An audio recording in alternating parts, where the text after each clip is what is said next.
따라하겠습니다. 또 한 번의 명설교. 또 한 번의 명설교. 지난번 우리는 성전 미문에 앉아 구걸하던 하반신 장애인이 베드로의 강력한 선포로 자리에서 벌떡 일어나 걷기도 하고 뛰기도 하며 하나님을 찬양하는 놀라운 사건을 살펴보았습니다. 평생을 불구로 살았던 사람이 의학적으로 일어설 수도 걸을 수도 없다고 결론난 사람이 자리에서 일어나 걷기도 하고 뛰기도 한다면 그것은 분명 기적이라고 밖에는 설명할 수 없을 겁니다. 국어사전에서 기적을 이렇게 정의합니다. 상식을 벗어난 기이하고도 놀라운 일. 사람의 생각에 도저히 일어날 수 없다고 여겼던 일이 실제로 일어나게 될 때 우리는 그것을 가리켜 기적이라고 말합니다. 히브리어 단어 중에 기적을 가리키는 대표적인 단어가 오트라는 단어가 있습니다. 이 단어의 뜻은 이적, 징표, 증거, 표적이라는 그런 의미인데요. 헬라어로는 전에도 말씀드렸던 세메이온이라는 단어가 이 의미에 해당됩니다. 자, 그런데 여러분, 이 오트라는 단어와 세메이온이라는 이 단어는 어떤 기이하고 신기한 기적 그 자체에 집중하는 그런 의미의 단어라기보다는 그 기적 이면에 담긴 의미와 기적을 통한 하나님의 메시지에 더 큰 중요성을 두는 단어라 할 수 있습니다. 하반신 장애인에게 일어난 이 기적도 마찬가지입니다.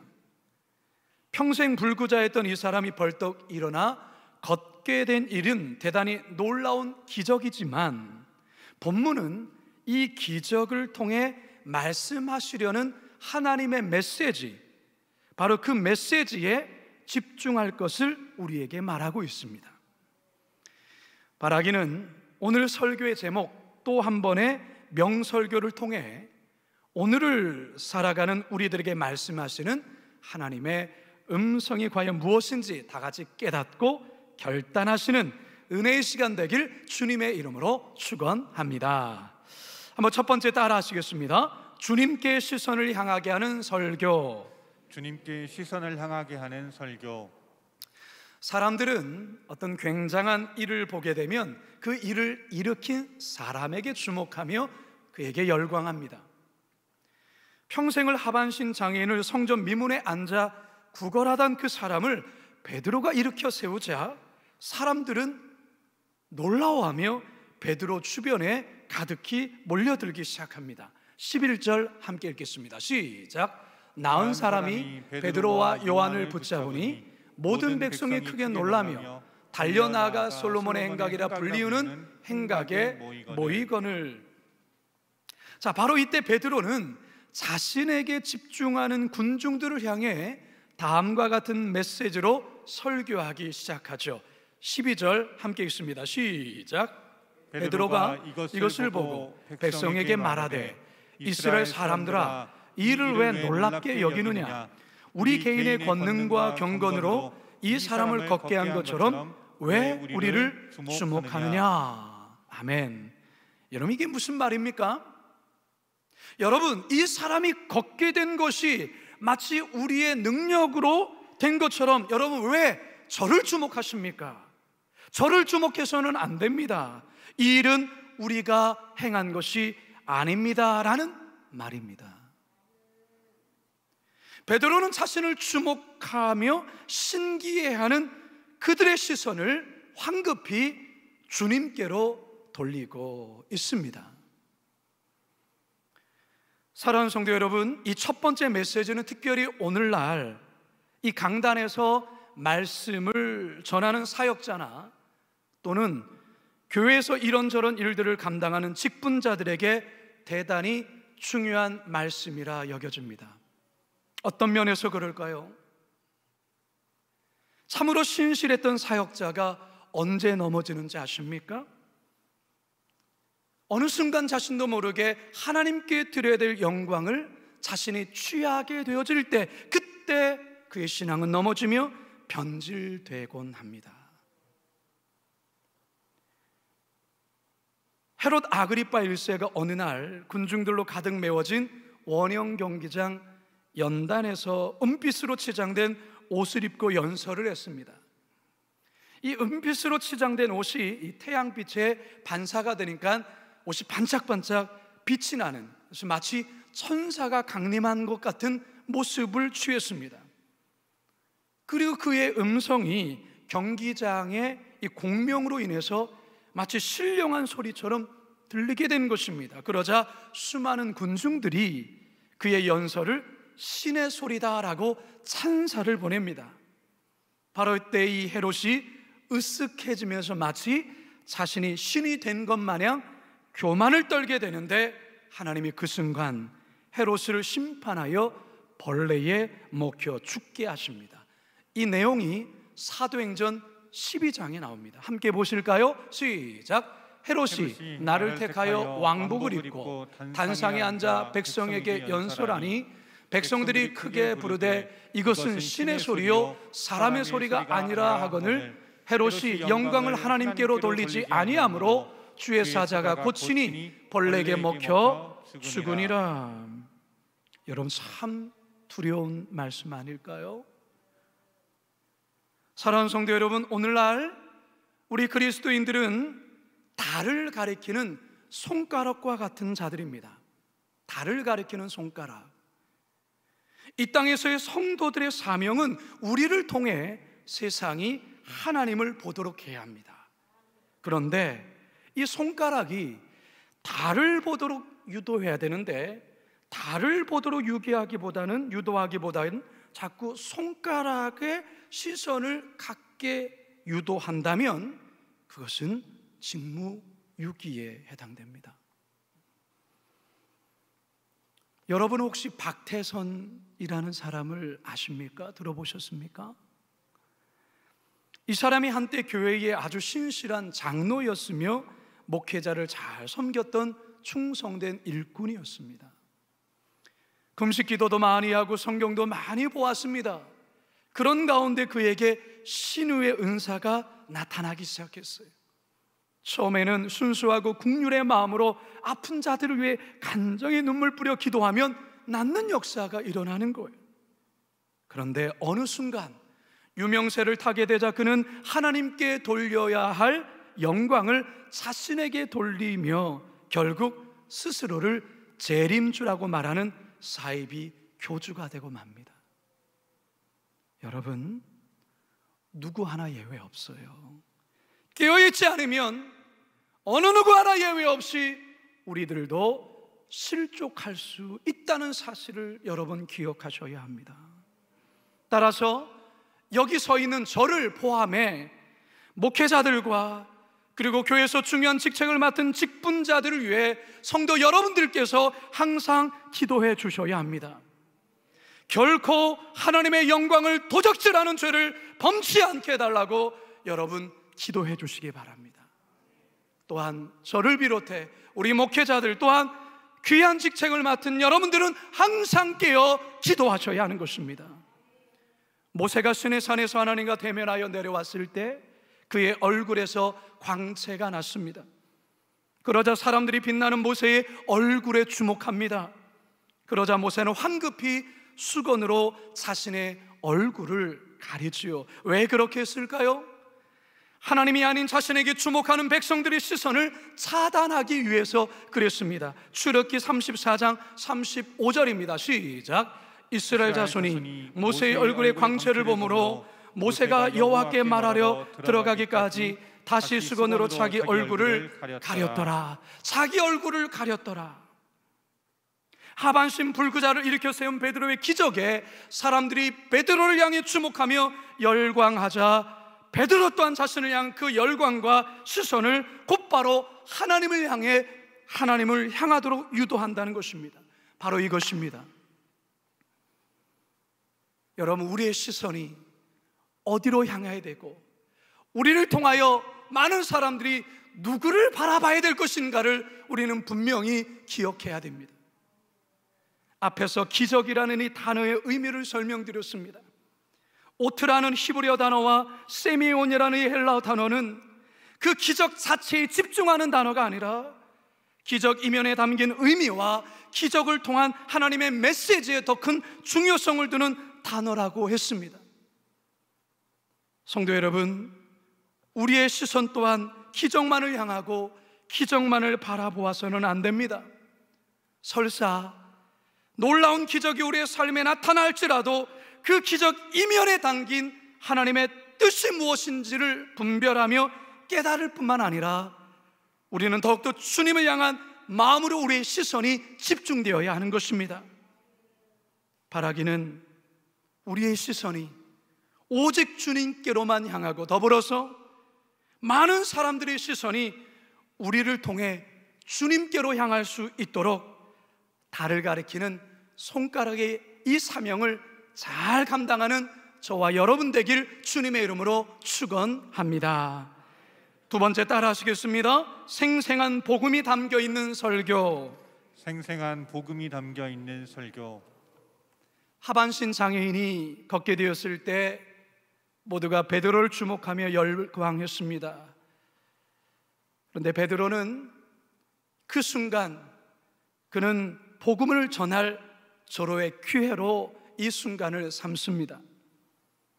먼저 베드로는 이 모든 기적의 주체가 여호와 하나님이라는 사실을 강조하며 이렇게 고백하죠. 13절 상반절입니다. 시작.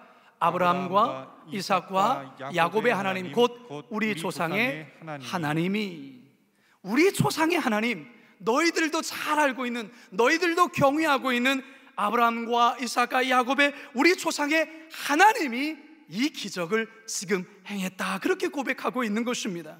그러면서 곧바로 베드로는 예수 그리스도의 그 십자가의 사건, 십자가의 고난과 부활에 관한 복음 설교를 선포하기 시작합니다. 13절 하반절에서 15절입니다. 시작. 그의 종 예수를 영화롭게 하셨느니라. 너희가 그를 넘겨주고 빌라도가 놓아주기로 결의한 것을 너희가 그 앞에서 거부하였으니 너희가 거룩하고 의로운 일을 거부하고 도리어 살인한 사람을 놓아주기를 구하여 생명의 주를 죽였도다. 그러나 하나님이 죽은 자 가운데서 그를 살리셨으니 우리가 이 일의 증인이라. 아멘. 베드로의 지난 첫 번째 설교 때도 그랬고 이번 설교 때도 베드로는 예수 그리스도의 그 십자가 고난과 부활 사건을 강조하고 또 강조합니다. 그런데 지난번 설교와 조금 다른 부분이 있습니다. 베드로는 그리스도의 이 십자가 사건을 말하면서 빌라도를 통해 십자가형이 언도된 그 상황을 좀 더 부각시키며 이야기하고 있습니다. 동시에 설교를 듣고 있는 청중들이 결국 그리스도를 죽였다라는 사실을 또한 크게 강조합니다. 다시 말해서 이런 말이죠. 빌라도가 예수 그리스도를 놓아주기로 결의했지만 유대인 너희들이 살인자를 대신 놓아주었고 생명의 주 그리스도를 너희들이 죽였다라고 말한 것입니다. 여러분, 만일에 여러분이 이런 설교를 면전에서 듣는다면 여러분 마음이 좀 어떨 것 같습니까? 너희가 그리스도를 죽였어 라고 아주 단도직입적으로 여러분을 가르쳐서 그렇게 설교하신다면 이런 마음이 어떻겠어요? 어떤 면에서는 굉장히 불쾌하기도 하고 어떤 면에서는 굉장히 충격을 받지 않겠습니까? 여러분, 이 베드로의 설교, 여러분 이런 설교를 명설교라고 할 수 있을까요? 오늘날 우리 주변에 설교 잘하시는 목사님들 참 많습니다. 유튜브 조회수가 30만, 40만, 더 나아가 50만을 찍는 목사님들도 여러 됩니다. 감동적인 예화와 박학다식한 식견, 그리고 세상 돌아가는 현상을 예리하게 분석하며 또한 거기에다가 매력적인 보이스톤과 음색으로 정말 감동적인 설교를 잘 전하곤 합니다. 자, 그런데 여러분, 만일에 베드로가 오늘날 유튜브 영상을 통해 오늘 본문 그대로의 내용을 설교한다면 과연 조회수가 얼마나 나올 거라 생각이 드십니까? 50만 이상을 찍을까요? 저는 조회수가 별로 많이 나오지 않을 거라는 생각이 듭니다. 왜 그런지 아십니까? 그의 설교는 요즘 사람들에게 별로 매력적인 설교가 아닙니다. 그리고 그의 설교는 그리 세련되지도 않았습니다. 기승전결도 완벽하지 않으며 특별히 감동을 주는 예화도 없습니다. 그의 설교는 섬뜩한 십자가 사건만을 강조하고 또 강조합니다. 더욱이 그리스도를 십자가에 못 박아 죽인 자가 바로 너희들이라고 지적질까지 합니다. 그러면서 회개하라고, 삶을 돌이키라고 강요합니다. 과연 이 같은 설교를 오늘날 얼마나 많은 사람들이 조회하며 시청하겠는가라는 생각이 듭니다. 여러분, 어떤 설교가 좋은 설교입니까? 여러분, 아무리 듣기 좋고 시대의 트렌드를 읽고 심금을 울리는 감동적인 설교라 할지라도 설교 안에 예수 그리스도의 피 묻은 십자가 복음이 빠져 있다면 그 설교는 결코 영혼을 변화시키는 좋은 설교가 될 수 없습니다. 왜 그렇습니까? 영혼을 변화시키는 것은 오직 그리스도의 복음밖에는 없기 때문에 그렇습니다. 설교의 황태자라 불리우는 영국의 스펄전 목사님이 어느 토요일 아침에 주일 설교를 준비하다 깊은 고민에 빠졌습니다. 사모님이 보기에도 목사님이 예전과 달리 얼굴에 수심이 가득하고 좀처럼 설교에 집중하지 못하고 안절부절하는 모습을 자주 보게 됩니다.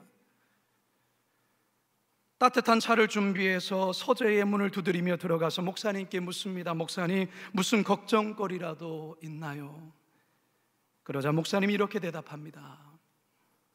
내가 오늘 설교를 준비하려고 십자가를 묵상하는데 전혀 마음의 감동이 일어나지 않네요. 그래서 너무나도 주님 앞에 죄송하고 슬퍼서 계속 내 자신을 돌아보고 있는 중입니다. 스펄전 목사님은 예수님의 십자가만 생각하면 늘 마음이 뭉클하고 그 십자가 감동에 사로잡혀 설교를 준비했었는데 그날따라 아무리 십자가를 생각해도 아무런 감동이 없자 답답한 심정으로 이렇게 깊은 고민에 빠졌다는 일화가 있습니다. 저도 설교를 준비하면서 그동안의 저의 설교를 정직히 돌아보았습니다. 과연 나의 설교 안에 예수 그리스도의 복음이 얼마나 깊이 담겨져 있었는가? 동시에 나 자신이 얼마나 그리스도의 복음에 감동된 상태로 설교를 준비하며 설교에 왔었는가? 성도들을 얼마나 그리스도의 복음 앞으로 인도하려고 몸부림을 쳤는가? 많이 찔렸고 많이 부끄러웠습니다. 사랑하는 성도 여러분, 여러분 심령에는 복음이 얼마나 가득히 담겨 있습니까? 또한 여러분의 삶에는 십자가의 복음이 얼마나 생생히 살아 꿈틀거리고 있습니까? 십자가를 보면 가슴이 벅차고 구원에 대한 감격의 눈물이 흐르십니까? 만일 그렇지 않다면 우리는 다시 한번 우리의 영적인 상태를 깊이 돌아보셔야 합니다. 그리고 나를 위하여 기꺼이 하늘보다를 버리시고 십자가를 지시고 목숨까지 내어주신 그 주님의 그 큰 사랑 앞에 다시 깊이 나아가야 할 것입니다. 바라기는 오늘 말씀을 통해 생생한 복음이 저와 여러분의 삶에 다시금 충만하게 흘러넘치게 되길 주님의 이름으로 축원합니다. 마지막 세 번째 함께 따라하겠습니다. 성경을 올바르게 해석하는 설교. 성경을 올바르게 해석하는 설교. 설교의 막바지에 다다른 베드로는 구약의 여러 인물들을 자신의 설교로 소환합니다.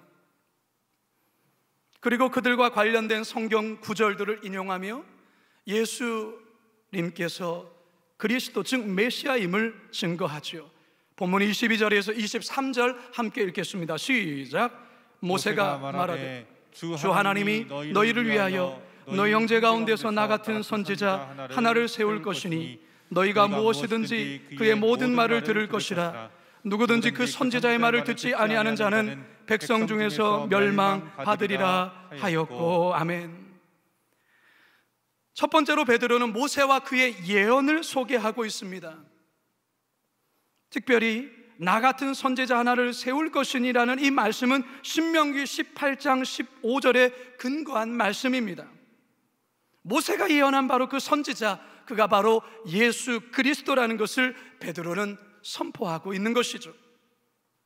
그 다음으로 사무엘 선지자와 여러 선지자들을 언급합니다. 24절을 계속해서 읽어봅니다. 시작. 또한 사무엘부터 이어 말한 모든 선지자도 이때를 가리켜 말하였느니라. 사실 사무엘이 예수님의 메시아 되심을 적용할 만한 예언을 했다라는 것을 찾아보기는 쉽지 않습니다. 하지만 사무엘은 다윗에게 기름을 부어서 왕이 되게 하였고 그의 왕국에 대해 관련된 예언을 남겼죠. 그리고 다윗 왕국과 관련된 그의 예언은 다윗의 후손으로 오신 예수님으로 연결할 수 있습니다. 사무엘 이후에 등장한 수많은 선지자들 또한 메시아에 관한 예언을 했는데 그 메시아가 바로 예수님을 가리키는 것입니다. 이것을 베드로가 아주 논리적으로 명확하게 구약 성경을 하나하나 따져보면서 증언하고 있는 것입니다. 그리고 마지막으로 베드로는 믿음의 조상 아브라함을 언급합니다. 25절 하반절에서 26절 시작. 아브라함에게 이르시기를 땅 위의 모든 족속이 너희 씨로 말미암아 복을 받으리라 하셨으니 하나님이 그 종을 세워 복 주시려고 너희에게 먼저 보내사 너희로 하여금 돌이켜 각각 그 악함을 버리게 하셨느니라.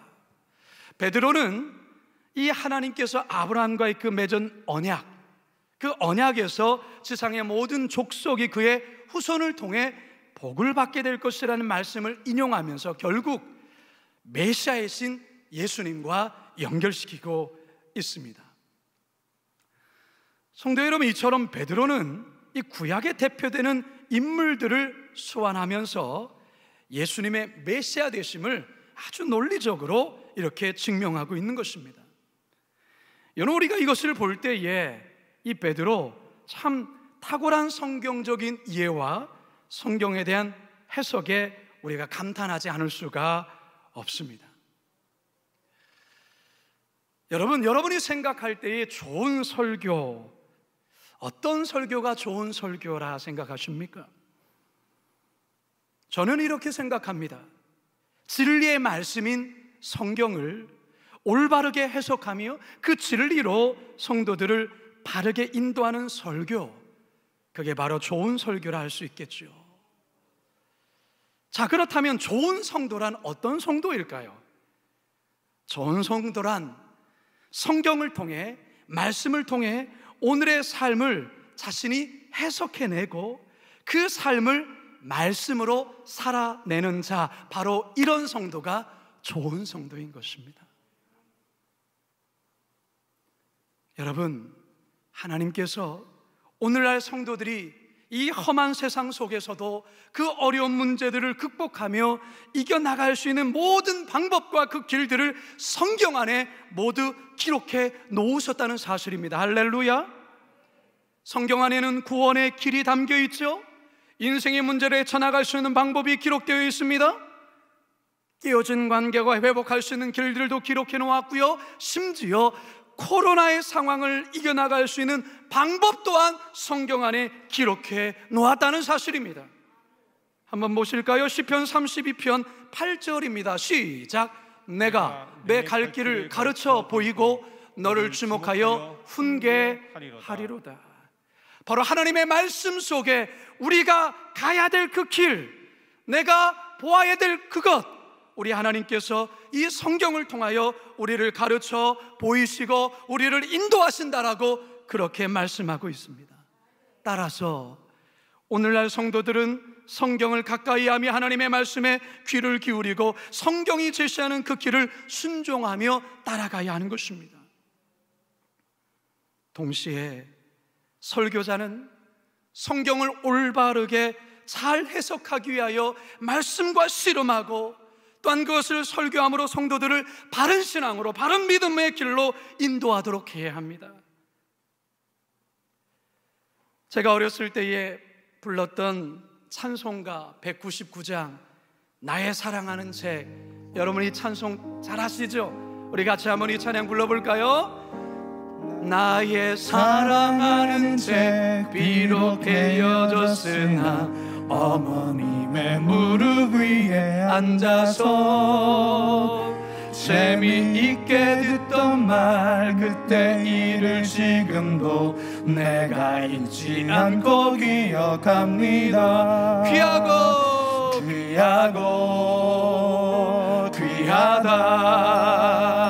우리 어머니가 들려주셨던 재미있게 듣던 말 이 책 중에 있으니 이 성경 심히 사랑합니다. 4절 한번 계속해서 그때 일은 지나고 나의 눈에 와닿고 어머니의 말씀 기억하면서 나도 시시때때로 성경 말씀 읽으며 주의 뜻을 따라 살려 합니다. 아멘.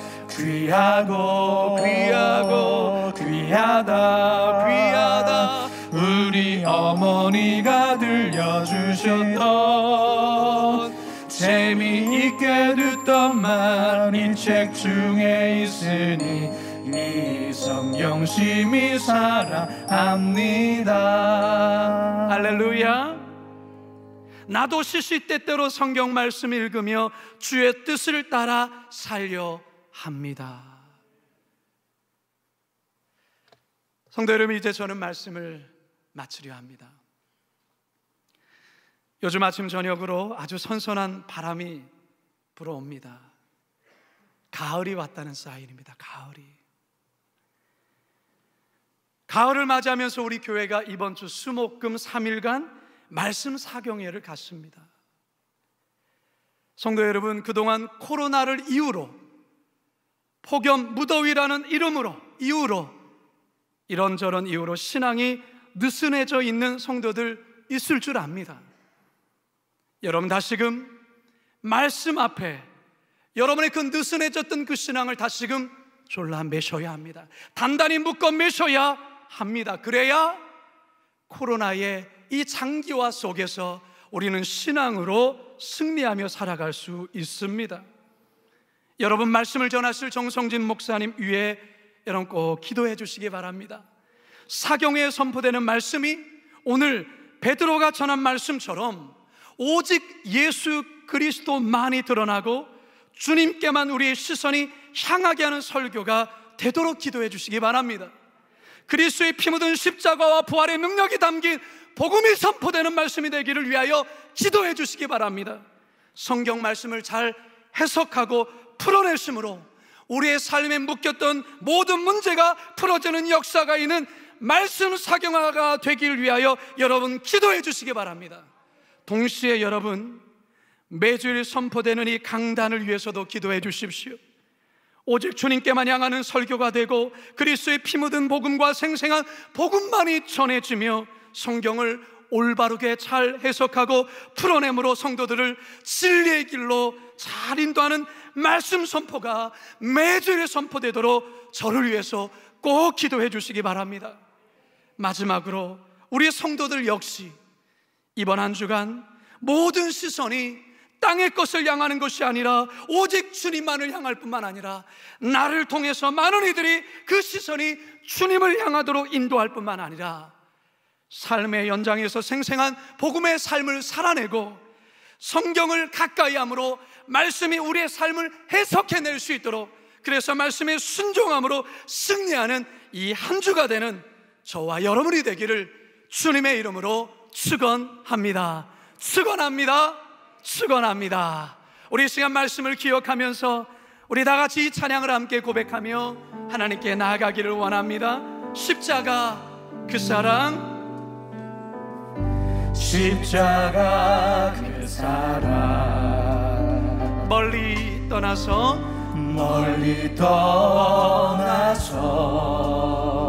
무너진 나의 삶 속에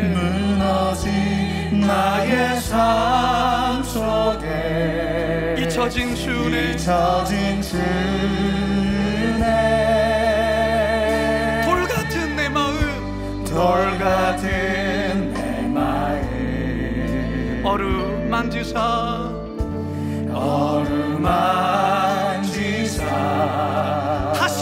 다시 일으켜 세우신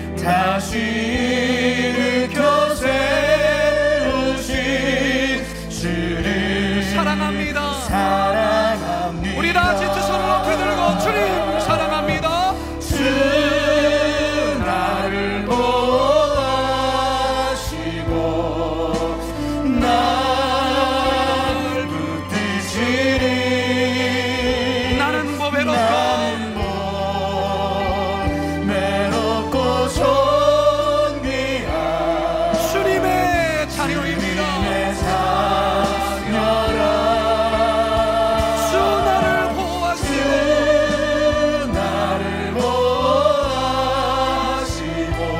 날 붙드시리. 나는 뭐 외롭고 존귀한 주의 자녀라. 사랑하는 성도 여러분, 우리 아시가 함께 기도합시다. 여러분의 시선은 어디에 고정되어 있습니까? 보여지는 현상과 땅의 것 가운데 집중해 있지 않습니까? 우리의 시선이 주님을 향해야 됩니다. 뿐만 아니라 우리를 통해, 나를 통해 많은 사람들이 시선이 주님께로 향하도록 인도해야 합니다. 여러분 안에는 피 묻은 십자가가 살아 있습니까? 여러분 안에는 십자가를 바라볼 때 마음의 감동 속에 여러분 안에 구원의 감격이 꿈틀거리고 있습니까? 여러분은 하나님의 말씀과 동행하고 있습니까? 하나님의 말씀이 여러분의 삶을 해석해내고 있습니까? 우리 시간 기도합시다. 하나님, 내가 그런 삶을 다시금 살기를 원합니다. 특별히 이번 사경회를 통해서 그런 일들이 일어나기를 원합니다. 우리 다시 주여 한번 부르짖고 함께 뜨겁게 기도하며 나갑니다. 주여. 주님 그렇습니다. 살아계신 아버지 하나님, 오늘의 베드로의 설교를 통하여, 베드로의 말씀을 통하여 우리의 시선이 어디를 향하고 있는가? 나를 통하여 사람들이 무엇을 보게 하고 있는가? 주님, 다시 한번 말씀 앞에 우리 자신이 도전받습니다. 하나님 아버지, 십자가를 바라보지 못했던 우리들의 연약함을 불쌍히 여겨주옵소서. 피 묻은 십자가, 아버지의 생생한 십자가의 복음이 내 안에 꿈틀대며 살아나기를 원합니다. 하나님의 말씀을 가까이 하고 하나님의 말씀이 내 삶을 올바르게 해석해내는 삶으로 살아가게 하여 주시옵소서. 하나님 말씀으로 어떠한 시련과 환난 속에 이겨내며 특별히 이번 사경회를 통하여 그 하나님을 깊이 만나는 우리의 시간이 될 수 있도록 주님 인도하여 주시옵소서. 하나님, 우리의 시선이 땅을 향해 있었습니다. 우리의 시선이 신기하고 귀한 것을 향해 있었습니다. 뿐만 아니라 사람들이 나를 통하여 나를 주목하기를 원했습니다. 하나님이 용서하여 주시옵소서.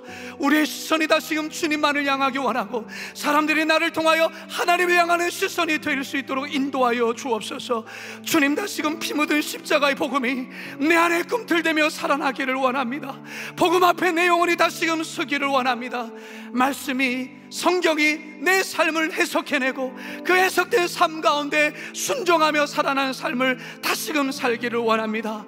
특별히 이번 수목금 시작되어지는 말씀 사경회를 통하여 다시금 그 은혜가 회복되게 하여 주시고 말씀으로 이 코로나의 어려운 시간을 넉넉히 승리하며 살아가도록 역사하여 주시옵소서.